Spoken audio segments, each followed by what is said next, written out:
2 Chronicles chapter 18. Jehoshaphat had riches and honor in abundance, and by marriage he allied himself with Ahab. After some years he went down to visit Ahab in Samaria, and Ahab killed sheep and oxen in abundance for him and the people who were with him, and persuaded him to go up with him to Ramoth-Gilead. So Ahab, king of Israel, said to Jehoshaphat, king of Judah, "Will ye go with me against Ramoth-Gilead?" And he answered him, "I am as you are, and my people as your people. We will be with you in the war." Also Jehoshaphat said to the king of Israel, "Please inquire for the word of the Lord today." Then the king of Israel gathered the prophets together, 400 men, and said to them, "Shall we go to war against Ramoth-Gilead, or shall I refrain?" So they said, "Go up, for God will deliver it into the king's hand." But Jehoshaphat said, "Is there not still a prophet of the Lord here, that we may inquire of him?" So the king of Israel said to Jehoshaphat, "There is still one man by whom we may inquire of the Lord. But I hate him, because he never prophesies good concerning me, but always evil. He is Micaiah, the son of Imlah." And Jehoshaphat said, "Let not the king say such things." Then the king of Israel called one of his officers and said, "Bring Micaiah, the son of Imlah, quickly." The king of Israel and Jehoshaphat, king of Judah, clothed in their robes, sat each on his throne, and they sat at a threshing floor at the entrance of the gate of Samaria. And all the prophets prophesied before them. Now Zedekiah the son of Shinanah had made horns of iron for himself, and he said, "Thus says the Lord, with these you shall gore the Syrians until they are destroyed." And all the prophets prophesied, so saying, "Go up to Ramoth-Gilead and prosper, for the Lord will deliver it into the king's hand." Then the messenger who had gone to call Micaiah spoke to him, saying, "Now listen, the words of the prophets with one accord encouraged the king. Therefore, please let your word be like the word of one of them, and speak encouragement." And Micaiah said, "As the Lord lives, whatever my God says, that I will speak." Then he came to the king, and the king said to him, "Micaiah, shall we go to war against Ramoth-Gilead, or shall I refrain?" And he said, "Go and prosper, and they shall be delivered into your hand."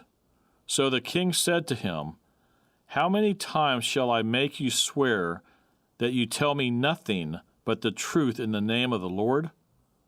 Then he said, "I saw all Israel scattered on the mountains, as sheep that have no shepherd. And the Lord said, These have no master. Let each return to his house in peace." And the king of Israel said to Jehoshaphat, "Did I not tell you he would not prophesy good concerning me, but evil?" Then Micaiah said, "Therefore hear the word of the Lord. I saw the Lord sitting on his throne, and all the host of heaven standing on his right hand and his left. And the Lord said, Who will persuade Ahab king of Israel to go up, that he may fall at Ramoth-Gilead?" So one spoke in this manner, and another spoke in that manner. Then a spirit came forward and stood before the Lord, and said, "I will persuade him." The Lord said to him, "In what way?" So he said, "I will go out and be a lying spirit in the mouth of all his prophets."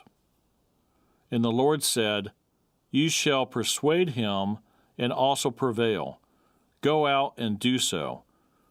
Therefore, look, The Lord has put a lying spirit in the mouth of these prophets of yours, and the Lord has declared disaster against you."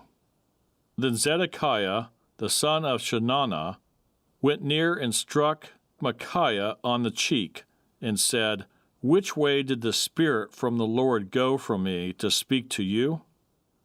And Micaiah said, "Indeed, you shall see on that day when you go into an inner chamber to hide."